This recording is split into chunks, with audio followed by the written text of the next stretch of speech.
She declared he wouldn't last a week on her ranch. Elijah Vance heard it from across the scarred pine table, the challenge landing, heavier than the steaming mugs between them. He was a black American rancher from eastern Texas, hands calloused, spine unyielding, a man forged by storms and stubborn cattle, not by the cruel whims of strangers. His own land, his legacy, had been devoured by wildfire. The grazing lease gone, bills circling like vultures. So when the county agent mentioned a temporary live-in position at a remote Montana ranch, caring for an injured owner, Elijah took it. The pay sounded impossible. The isolation, a deeper test. He arrived before dawn, boots caked with red dust, his old truck rattling, pride folded small. Serafina Thorne, white, wealthy, 32, sat rigid in a wheelchair by the window, the winter light sharpening the angles of her jaw. Former conservation lawyer, the file read, broken spine from a fall, broken trust from those who abandoned her. She looked at him like a wager she expected to win. No one stays, she stated, her voice a cold whisper. You won't either. Elijah set his hat down. I study fence posts, he replied, his gaze unwavering. If you want me gone, fire me. The room held its breath, daring him to blink. The ranch itself became his first adversary. First snow pressed against the fences. Wolves cried in the distant, unforgiving wild. The house breathed cold corners. Elijah learned the rules fast, meals at 7 and 6. Meds on alarms, no visitors. No pity. Serafina corrected everything, from the precise stack of firewood to the angle of her chair by the stove. She spilled tea deliberately, watching it creep across the floor. She accused him of moving to slow, then to careful. He answered with work, not heat. He fixed a sagging gate, thawed frozen pipes, cooked simple, nourishing food, listened more than he spoke. At night, he heard pain clawing at her breath through the thin walls, a silent, primal scream. In daylight, she was stone again. She asked questions designed to drive him away. Why are you here? What do you want? He gave answers that left no room for argument. A job, a promise, a month. She scoffed at the word promise. The ranch ledger lay open on the counter, numbers bleeding red. Elijah noticed. He also noticed the empty frames, the locked office, the way she stared past the valley, as if measuring escape routes. On the 4th day, she said it clearly, you'll quit. Elijah did not argue. Snow fell. Time slowed. Serafina escalated, with cruel intent. She canceled therapy, then demanded it late. She ordered him away, then buzzed him back. She wove tales of men who lasted hours, days, never weeks. Elijah absorbed it like the relentless weather. He had learned endurance early, holding land together after his father vanished, holding family when money thinned to nothing. He did not confess this yet. He showed it when a blizzard cut power. He hauled water, lit lamps, kept the house breathing. When pain bent her voice, he stayed quiet and near.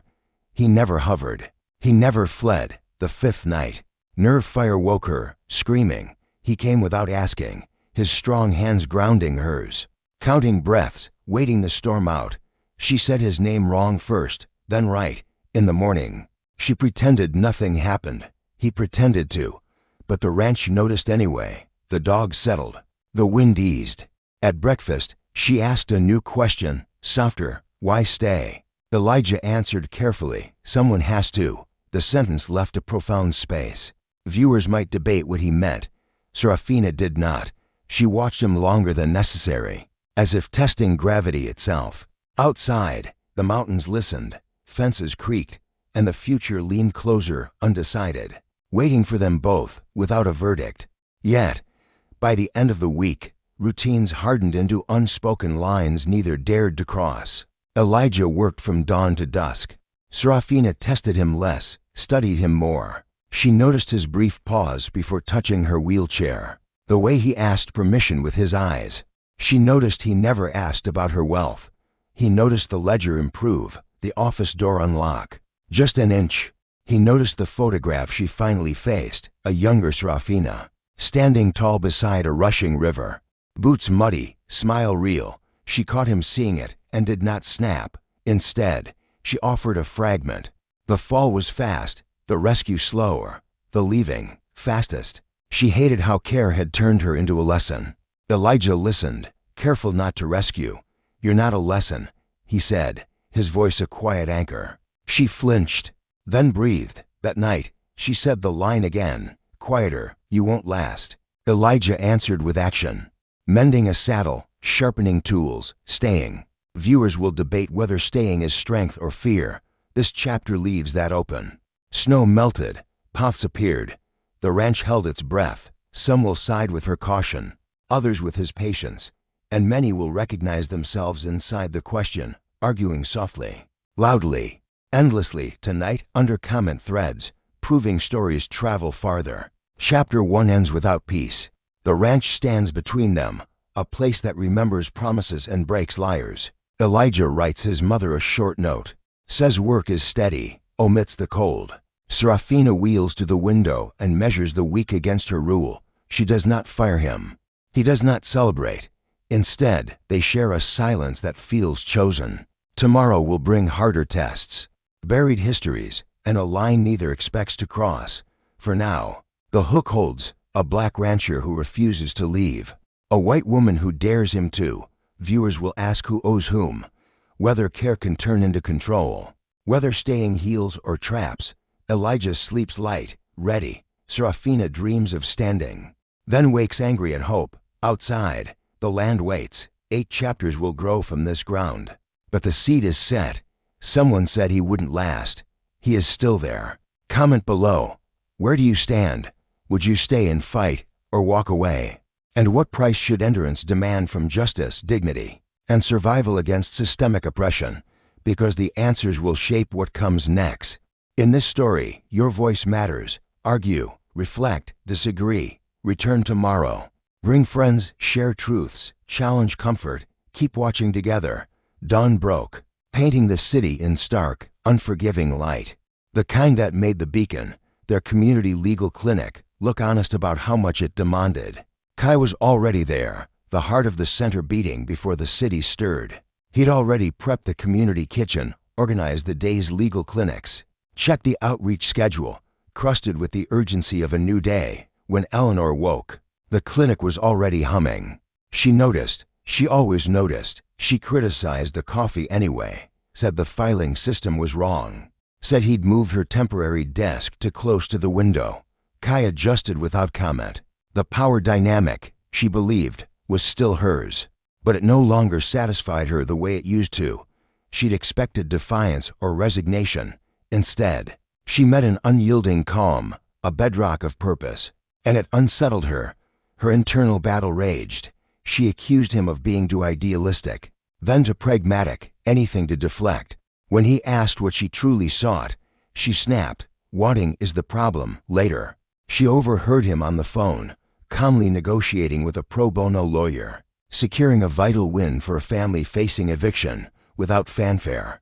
That night, she reviewed the case files again. Victories mounted. Her rigid control over her own life felt less secure. In the quiet, she admitted a truth she despised. If Kai stayed, if the beacon endured, she would have to choose what her staying meant. That choice felt heavier than any corporate merger, more profound than any personal loss, and far more dangerous than being alone again. The second test arrived, disguised not as weather, but as a systemic assault. A powerful developer's eviction notices swept through the neighborhood, without warning, threatening to erase homes, silence voices. Panic seized Eleanor. Her sharp, brittle commands contradicted each other, useless against the tide of injustice. Kai grounded the community again. He organized legal defense, rallied volunteers, cooked meals for those displaced. When hope faltered, he went out anyway, into the storm of legal battles, his spirit burning. He coaxed courage back into weary hearts, returned, resolute, a beacon against the encroaching darkness. Eleanor watched from the clinic doorway, something ancient cracking within her chest. She had always pushed people away, proving herself impenetrable. He did not flinch. The crisis trapped them together for 2 days, nowhere to escape the raw truth. She accused him of being too rigid, too focused on the cause. He said nothing, just asked, "What truly hurts?" She told him to leave the room. He left the door to understanding open. At night, The weight of her past, her complicity, returned, worse than before. She reached out, ashamed. He came, silent, present, a steady anchor, letting her set the pace when the storm within passed. She whispered an apology she would later deny. Outside, the developers' bulldozers left their scars. Inside, lines blurred. Slowly, on the third day of the crisis, Eleanor crossed a line. First, she asked about his life, his struggle.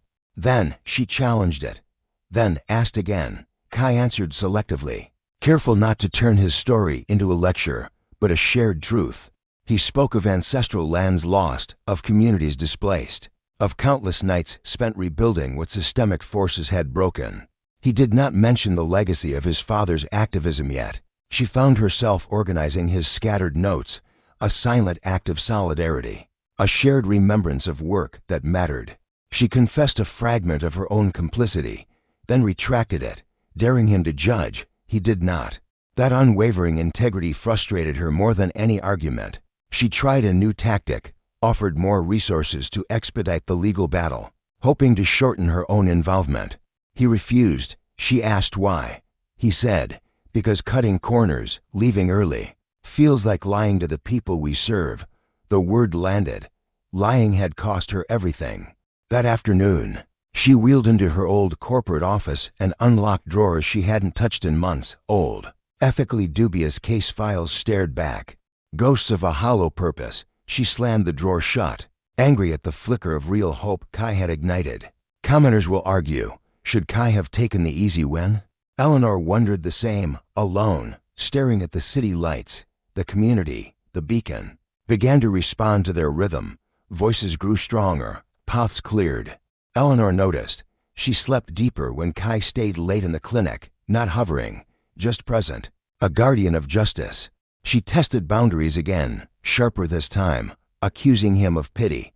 He met her eyes and said, I pity the systems that oppress Eleanor, not the people who fight them. She laughed, a genuine, surprised laugh. It scared her. Laughter meant risk. That evening, she asked him to read aloud from a legal brief, then criticized his cadence, then asked him to continue. He chose a landmark civil rights case, not a corporate report. She listened anyway. When the weight of injustice flickered, she asked for help, without barbs. He helped, without ceremony. She hated how natural it felt. Later, she admitted she feared becoming dependent on this new purpose, this new fight.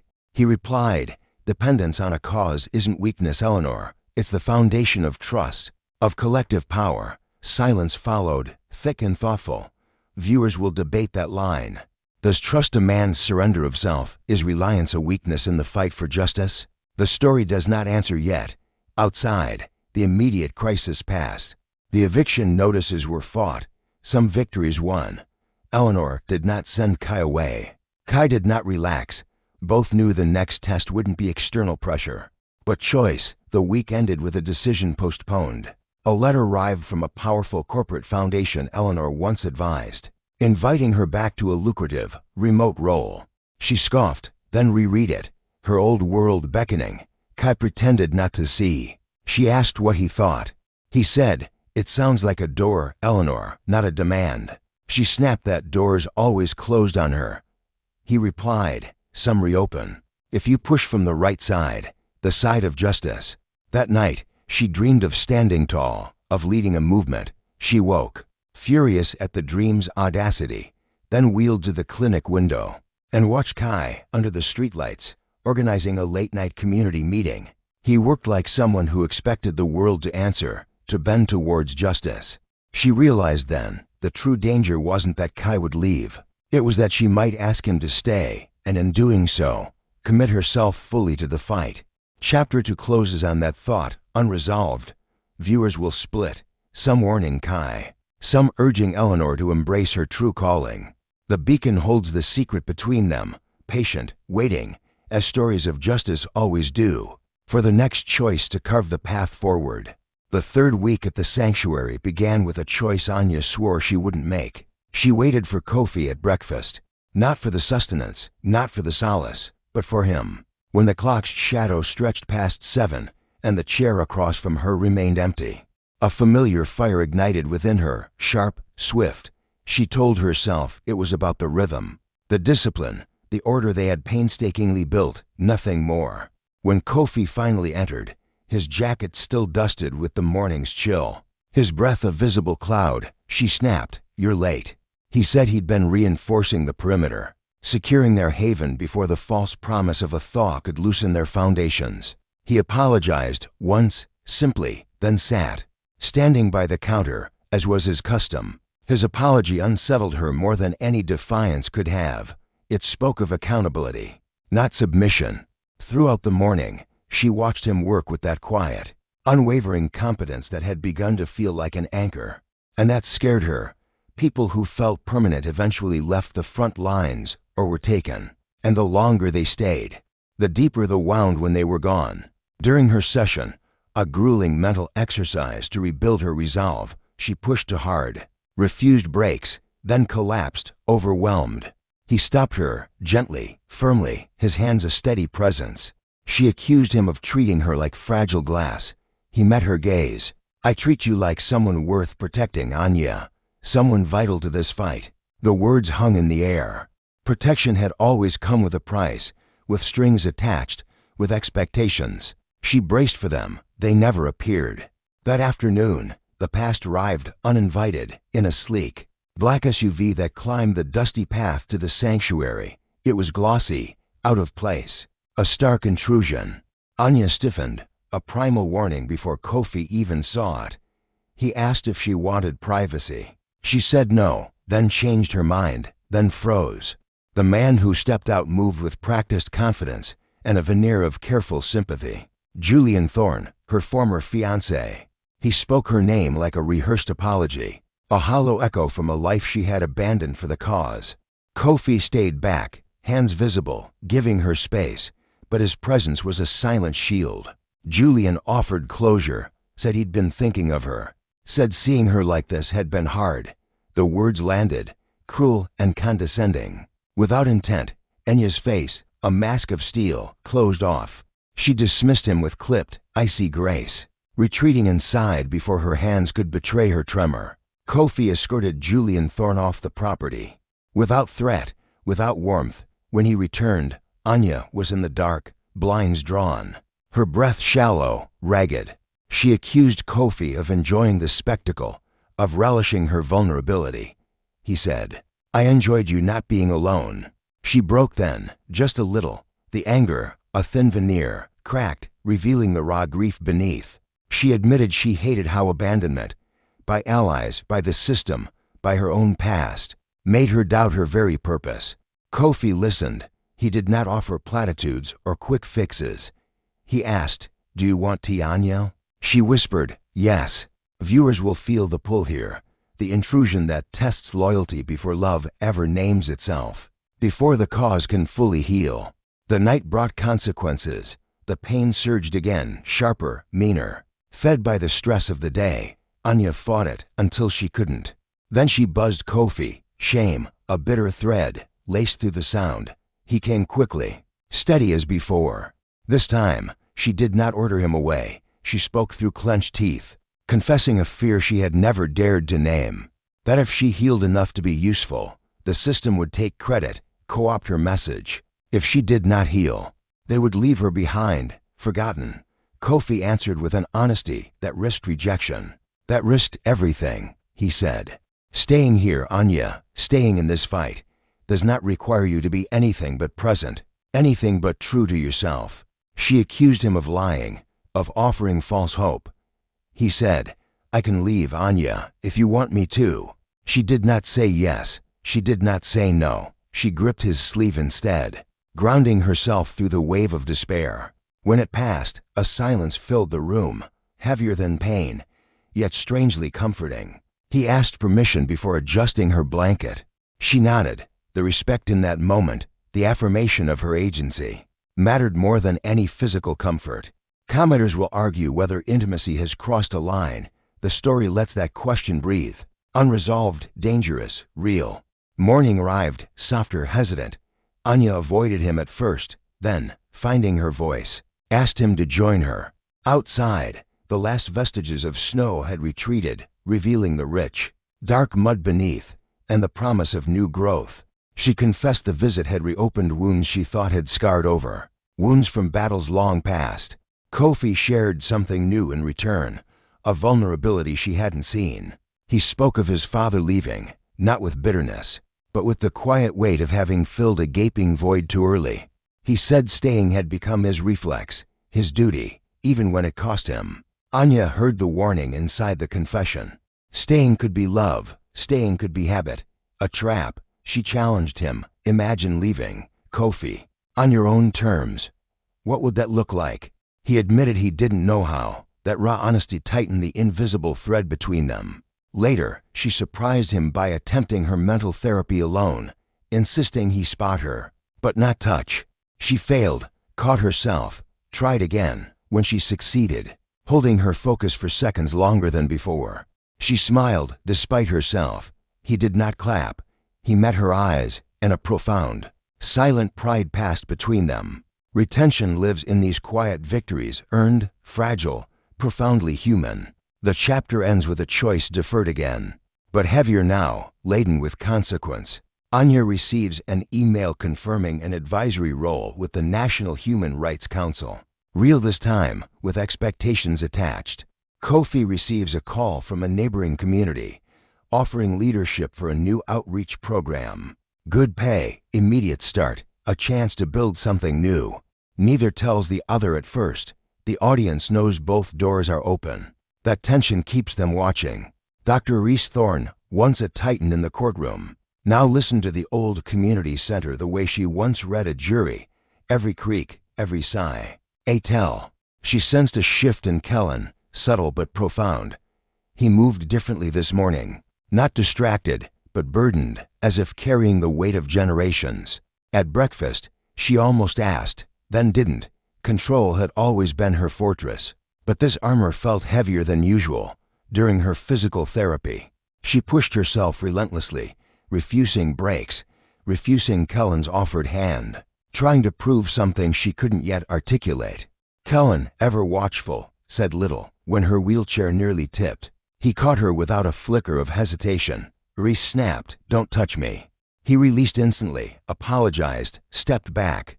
The speed of his respect, his quiet dignity, startled her. She realized then the true danger wasn't dependence, but the isolating distance she had built around herself. Viewers will feel the raw vulnerability here, the unspoken fear of connection. Midday brought another intrusion, quieter but sharper. Auntie May, the community elder who helped weekly, mentioned casually that Kellen had been offered work, a prominent role, she added, with the new corporate development trying to buy up the ancestral lands nearby. Eris's breath caught. She said nothing until Auntie May left, then wheeled to the window, anger and a cold dread tangling tight. She told herself it was none of her business. Contracts were contracts. People left. She had built her life around that brutal truth. When Kellen returned from the community workshop, she confronted him, not with accusation, but with the surgical precision of a seasoned lawyer. "You have options, Kellen," she stated. "You always did." He admitted the offer, admitted the temptation. He also admitted he hadn't decided. Reese heard herself say, "You should go." The words came out too fast, too sharp. He studied her, not offended, just attentive.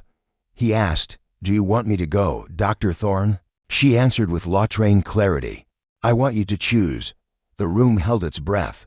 Commenters will debate, was this manipulation, or the ultimate act of respect for his agency? The story lets the tension stand.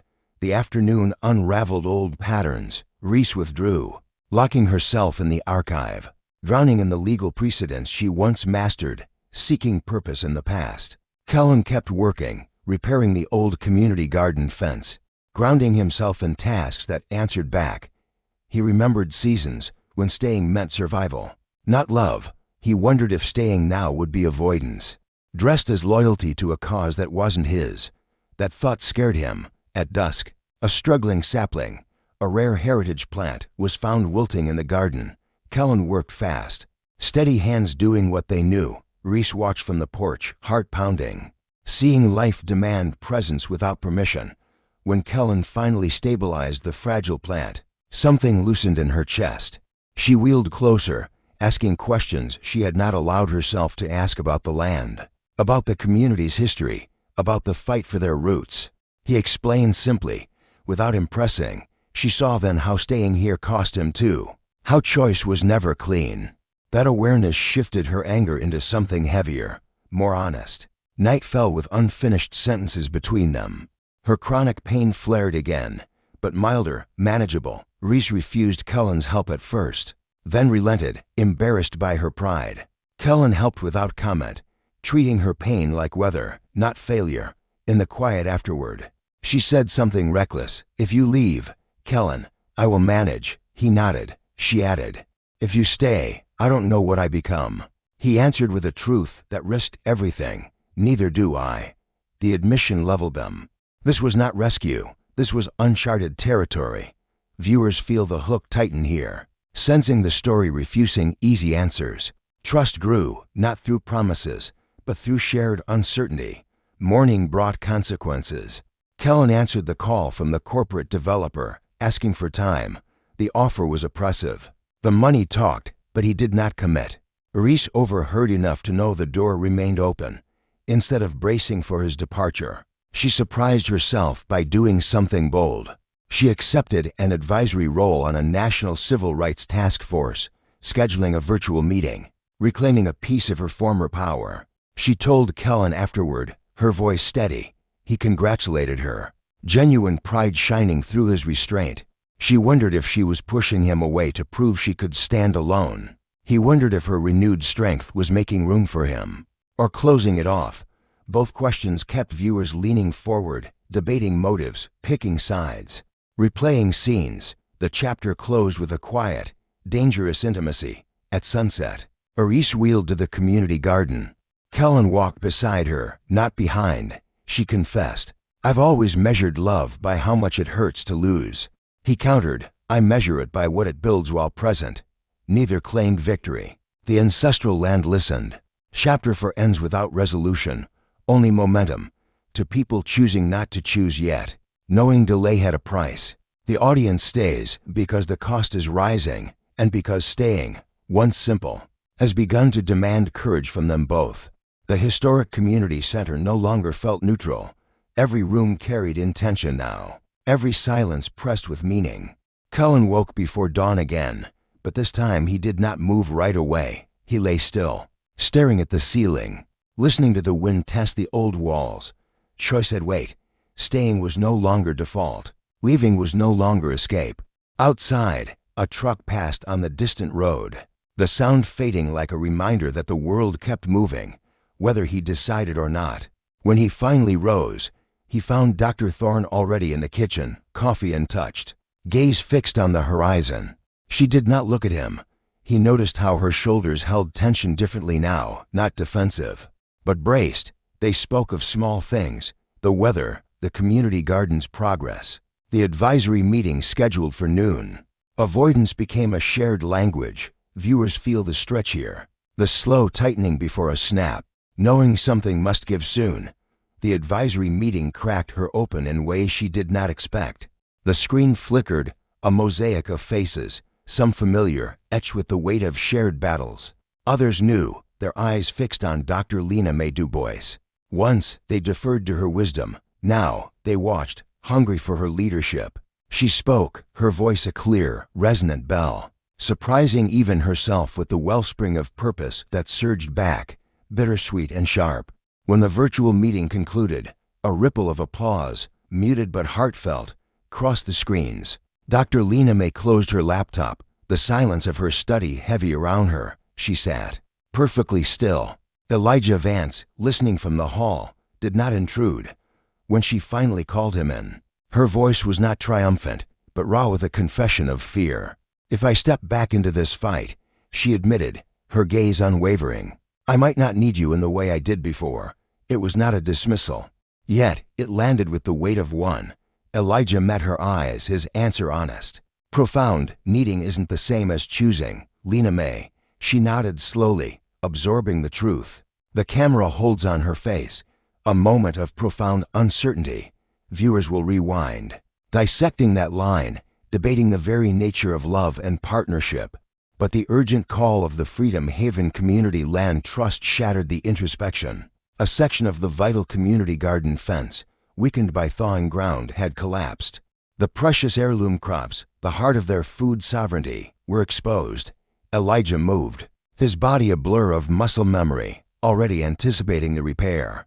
Dr. Lena May insisted on coming, refusing to be left behind. Elijah hesitated, then adjusted the utility vehicle, making space, his silent acceptance a testament to their bond. Out in the raw, thawing earth, mud clung to everything. Elijah worked the fence, his breath steady, his movements precise. From the vehicle, Dr. Lena May directed, her mind a map of solutions. For a moment, they were equals, neither rescuing nor yielding. Two forces converging on a common purpose.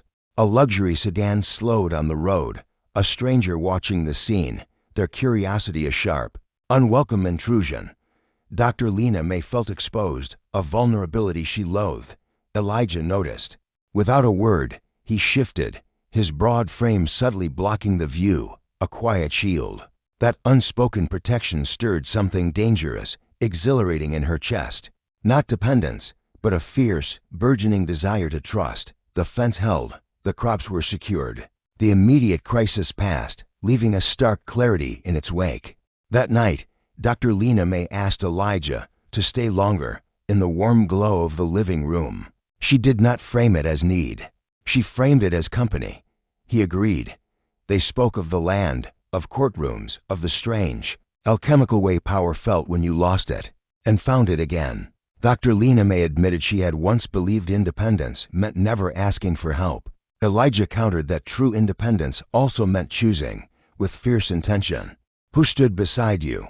A silence followed, thick but warm, resonant with unspoken understanding. She wheeled closer than before, not touching, just nearer. He noticed. He stayed still. Boundaries mattered more now, not less. The tension, the almost touch, the unspoken promise. This is where the story truly grips. Viewers lean in, hearts quickening, knowing this slow burn, this profound respect, pays deeper dividends than any hasty declaration. The next morning brought a letter for Elijah, postmarked from the ancestral lands in the deep south. News of a cousin sick, land disputes unresolved, a legacy threatened. The pull of responsibility tightened, a heavy chain around his heart. He read it twice, folded it carefully. Dr. Lena May saw the subtle shift in his face and knew, instinctively. She did not ask what the letter said.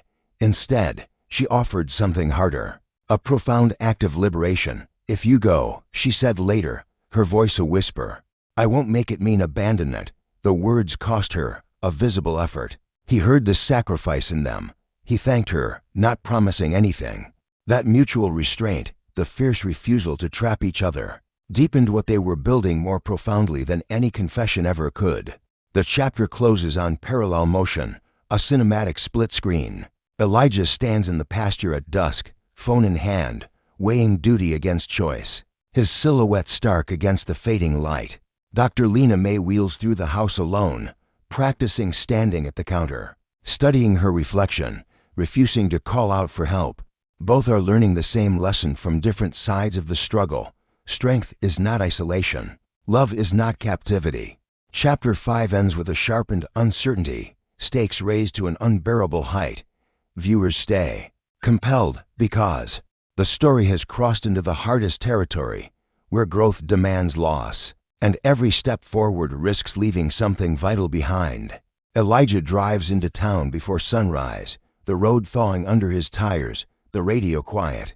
He meets the neighboring rancher at a diner that smells of old coffee and hard-won mornings. The offer is solid, the work immediate, independence wrapped in familiarity. A chance to secure his family's future. Elijah asks questions he didn't think he'd need to ask, about end dates, about flexibility, about the possibility of returning to Freedom Haven. The rancher raises an eyebrow.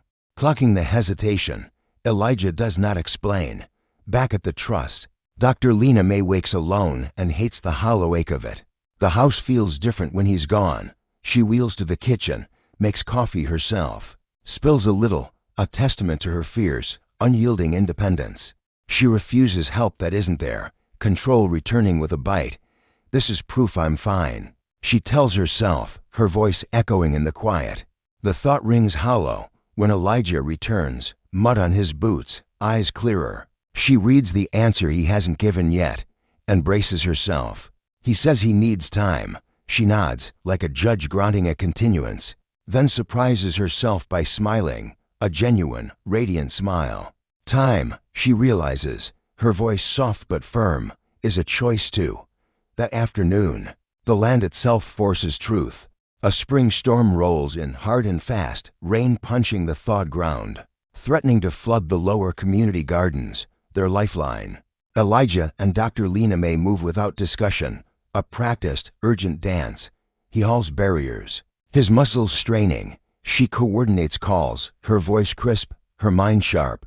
But the water rises anyway. A young, vulnerable sapling, newly planted, slips, panics, threatening to be swept away. Elijah goes in, rope tight, boots sinking into the churning mud. Dr. Lena May watches, heart racing, knowing the danger, refusing to look away, her gaze a beacon. He studies the sapling, coaxes it back to safety. When he climbs out, soaked and shaking, Dr. Lena May orders him inside, her voice imbued with an authority she hasn't used in weeks. He obeys. The reversal matters. Care flows both ways now, undeniable. A powerful current binding them. Viewers will argue whether this is love or necessity. The story lets them decide. The storm traps them together again. But the air has changed. Dr. Lena May brings out old maps, talks land use and conservation with the fluency of a visionary finding her voice again.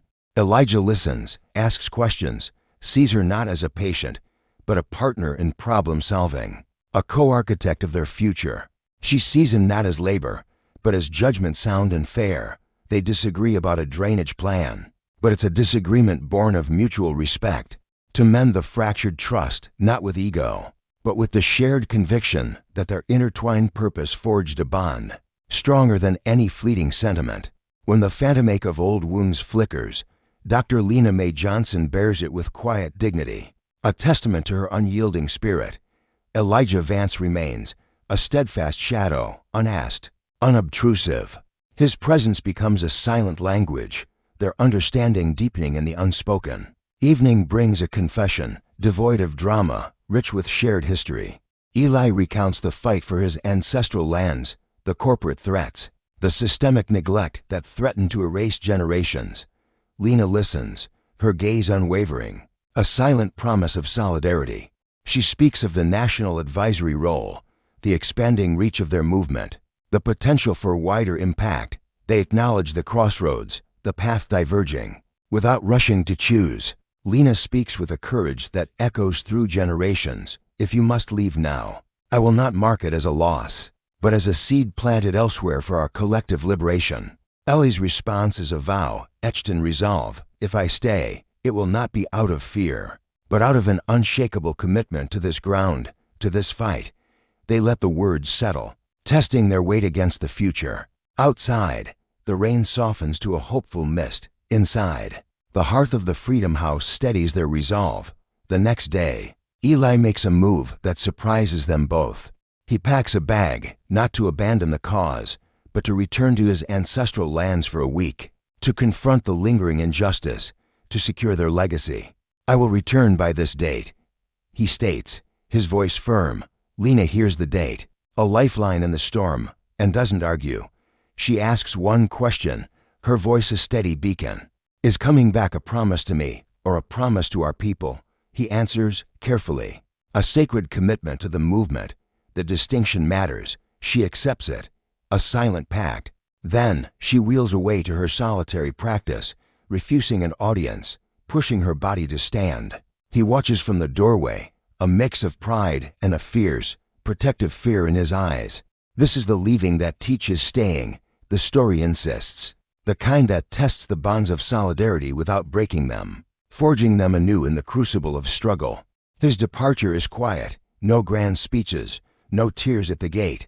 Eli pauses, his eyes meeting Lena's. She does not ask him to stay. He does not ask her to wait. They reaffirm the date anchoring it. a shared anchor in the turbulent waters of their fight. As his truck disappears down the road, Lena sits, longer than necessary, breathing through the ache that follows courage. She wheels inside the Freedom House and lives. She cooks badly. She drops a mug and laughs, a defiant sound. She answers emails, leads calls, stands longer than yesterday. The Freedom House learns her rhythm, even without him. That, too, matters. The ancestral lands prove harder than Eli remembers. Family pulls. Land disputes snarl, the weight of generations pressing down. He works fast, steady, solving what can be solved, battling the systemic forces that seek to dispossess. At night, he thinks of the Freedom House, of the maps of their community, of the chosen silence that binds them. He calls once, keeps it brief, focused on strategy. Lena answers once, keeps it light. A shared understanding. They do not cling. Their trust stretches across miles, a testament to their unwavering resolve. The forces of injustice hope distance will kill their momentum, but true commitment only deepens. Their movement thrives on this risk. Eli drives back at dawn on the promised day, exhaustion and an unyielding resolve sharing the wheel. He crests the hill and sees Lena on the porch of the Freedom House, standing with her braces, hands on the rail, not waving, just there, a sentinel of hope.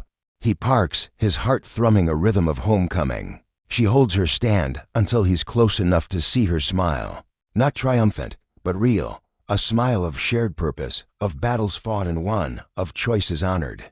The chapter ends on that image, a reunion earned. The story poised to ask the next, harder question. What do they build now? That staying is chosen freely, for the liberation of all. The 7th chapter opens in the quiet after reunion. The kind that follows courage, not fear. Eli does not rush to her. Lena does not rush to sit. They hold the moment, letting it settle into something steady, something profound. When she eases back into her chair, her breath controlled, he nods once, respect for her strength first, pride in their shared journey second. Inside the Freedom House, routines resume, but altered, not reset, not erased, but transformed. The community responds to their chosen presence, differently than to forced proximity. Eli works with a lighter step. Lena speaks with fewer defenses. Neither pretends the path ahead is simple. They agree on one thing. Without needing to say it, whatever comes next will be built, brick by painstaking brick, not stumbled into. They test this new balance immediately. Lena insists on hosting a crucial strategy meeting on site. National advisors visiting the Hopewell district. Eli worries about logistics, the weather, the immense drain on her energy. She hears the concern, not as control, but as care. They plan together. He prepares the sacred space of the Freedom House. She sets the agenda, a blueprint for justice. When the guests arrive, they see a woman in command, and a community center that breathes purpose. Eli stays mostly out of sight, handling problems before they can surface, a silent guardian. Lena notices, and her appreciation is a silent acknowledgement. During the meeting, she speaks with a clarity that commands attention, a voice for the voiceless. But when questions turn toward the ancestral lands, the very foundation of their struggle, she looks to Eli without hesitation. He answers plainly, without posturing, a voice of deep knowledge. The exchange draws nods of understanding, partnership, a shared vision for liberation. Appears before any personal sentiment ever names itself. The forces of doubt will latch onto this, debating whether power shared like this can last, whether equality can survive the relentless stress of the fight. Stress comes anyway, mid-meeting. Lena's pain flares, sharp enough to threaten collapse, a physical manifestation of the burden she carries. She pauses, breathes, and keeps speaking, her resolve unyielding. Eli reads her posture and moves closer, not touching, just present, a pillar of support. She finishes strong, applause echoing through the Freedom House. Only after the guests leave does she allow herself to lean. Eli supports her, without spectacle, without a word. She resents the momentary weakness, then releases it. Healing, she realizes, is not linear. Strength in the fight for justice is not constant. Eli says nothing that would turn it into a lesson. He makes a nourishing broth. He waits. The power of their bond thrives in this restraint. Again, viewers feel the trust deepen through what is not dramatized, but deeply felt. The next test arrives, disguised as opportunity. A national foundation offers Lena a longer-term leadership role, requiring extensive travel. The Freedom House would need adjustments. Eli would need to decide whether to stay, expand his local fight, or step back. They talk late into the night, not arguing, but mapping possibilities, charting the future of their movement. Lena fears repeating the pattern of leaders being pulled away from their roots. Where the fight for justice threatens to consume all, Elijah fears losing himself, losing them. They lay bare these fears, raw and real. This honesty, a fragile bridge built over years of unspoken burdens. Dr. Lena May asks, her voice a whisper, if he would resent her rising, her voice amplified. He answers, unwavering, I would resent your silence. Elijah declares, not your triumph. The truth rings like a bell, clear and resonant. She smiles, a flicker of relief, a shadow of the long road ahead. The world will question if love can endure when paths diverge. When the call to justice pulls one further than the other, this story refuses easy answers. They choose a radical act of faith. A trial of 3 months, Dr. Lena May travels, her spirit unburdened, her mission clear. Elijah anchors the Beacon Project, a steadfast guardian of their shared dream. Scheduled calls, not constant, but a lifeline of consistent connection. Boundaries, not walls, but sacred spaces protecting their bond from the relentless demands of the cause. The plan audacious, deliberate, fraught with risk. When Dr. Lena May departs for her first crucial mission, Elijah watches the road until the last echo of her car fades. Then he turns back to the heart of the Beacon Project, not with bitterness, but with renewed resolve. Dr. Lena May, on the plane, closes her eyes. She breathes, pushing back the ancient fear of returning to a world where her voice, her purpose, might be diminished. Both choose trust, a daily, deliberate act of courage. Time now flows with a different rhythm. Elijah proves his mettle, expanding outreach, fortifying community programs, building the very foundations of hope. He hires new hands, anticipating needs, not waiting to be asked. Dr. Lena May returns, her mind ablaze with purpose, her body weary but radiating a quiet, fierce pride. They reunite, not with drama, but with a profound, shared understanding, sharing fragments of their journeys, savoring the sacred overlap. One evening, Dr. Lena May stands, longer than she ever has, a testament to unyielding spirit. She crosses the room, braces a rhythmic counterpoint to her determined steps. Elijah watches, his heart a drumbeat in the quiet space, hands clenched at his sides. She reaches the table, a summit scaled. Her fingers brush the worn wood. A soft laugh escapes her, a sound of pure, astonished triumph. Elijah does not rush. He lets this victory, hard-won and sacred, belong entirely to her. As she sits, their eyes meet. Gratitude, an unspoken language, passes between them, heavy with shared history, clean with unwavering truth. The chapter, a symphony of resilience, builds to its crescendo. The choice, now razor-sharp. The National Justice Coalition wants Dr. Lena May full-time. A national voice, the Beacon Project offers Elijah a full partnership, a chance to forge a lasting legacy. They could build an empire of hope together, but it means merging destinies, intertwining paths more deeply than ever before. The stakes soar. They walk the perimeter of the Beacon Project at dusk, the weight of their decision heavy in the fading light. They speak in hushed tones, circling the monumental decision, naming the sacrifices without daring to count the potential victories. Dr. Lena May admits, her voice barely a whisper, she is terrified to ask him to choose again. Elijah confesses, his own fear a raw wound. He is terrified to ask her to stay. They stop at the old gate, the very threshold where leaving once taught them the profound meaning of staying. The hallowed ground listens. This chapter, a testament to courage, closes on a promise unspoken, a future yet to be claimed. They agree to sleep on it, not as an escape, but as a sacred pause, not avoidance, but profound respect for the magnitude of their choice. Viewers lean in, because this story, this journey, has earned its final, breathtaking turn. Everything is poised, love, chosen with fierce freedom, strength reclaimed from the ashes of doubt, purpose renewed like the morning sun. Yet, the ultimate question hangs in the air. Do they forge one indomitable path or walk two parallel, powerful journeys? The answer will define not just the Beacon Project, but the very fabric of their legacy, and who they truly are when the world's gaze is lifted. The final chapter dawns before sunrise. The Beacon Project wrapped in a hush that feels ancient, sacred, ceremonial. Elijah is already awake, boots laced, coffee cooling, untouched.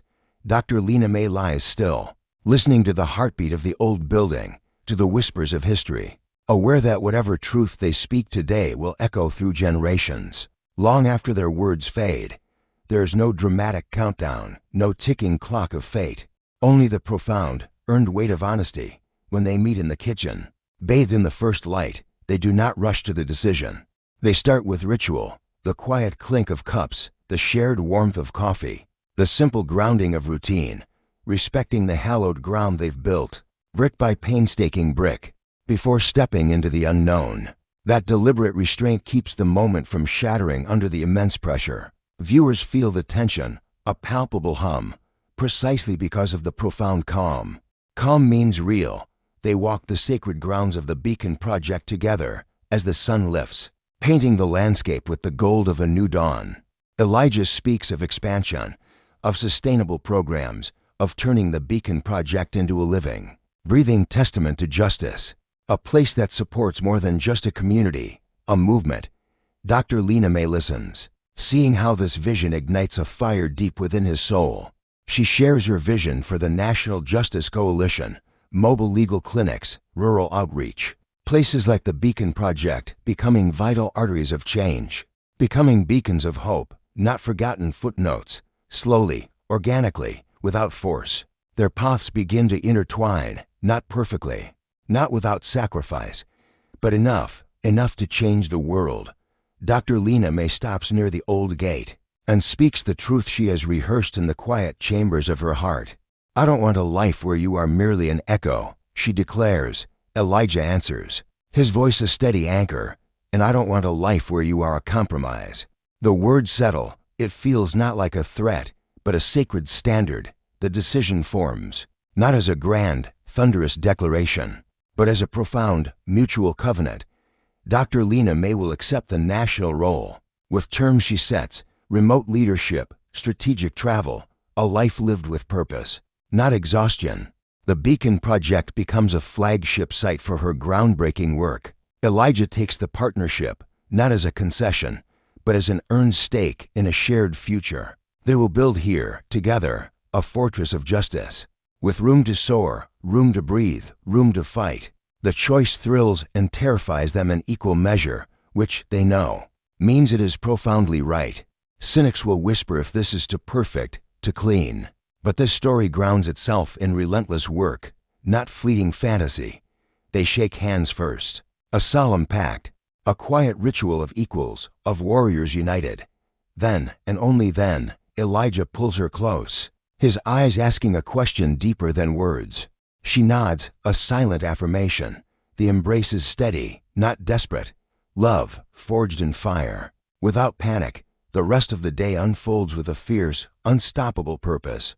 Calls made, emails sent, blueprints for a better world sketched on every available surface.